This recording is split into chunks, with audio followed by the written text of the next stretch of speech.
قبل أن أبدأ أريد أن أسألكم سؤالا: متى آخر مرة شكرت الله فيها من قلبك؟ تخيلوا معي أخي الكريم وأختي الكريمة أن نصحى غدا ونلقى كل النعم التي ما شكرنا الله عليها قد ضاعت، فماذا سيكون شعورنا؟ هذا هو عنواننا لهذا اليوم. يقول الشاعر: كم من فقير صحيح طاب مسكنه، وكم من ثري من الأوجاع لم ينم، وكسرة الخبز في أكناف عافية ألذ طعما من السلوى مع السقم.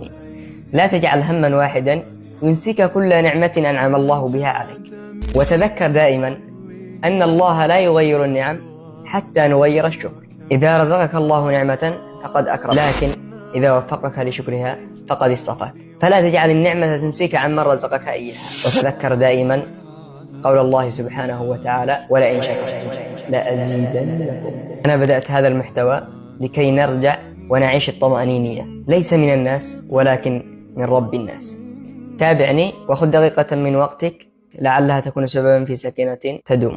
الله يعلم ما نشكو من الألم وما نعانيه من ضيق ومن سقم، لكن لنا فيه ظن لا يخيبنا، حاشاه أن ترجع الأيدي بلا نعم.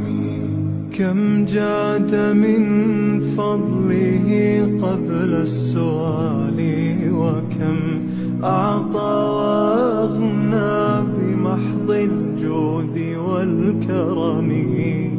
الله يعلم ما نشكو من الألم وما نعانيه من ضيق ومن سقم.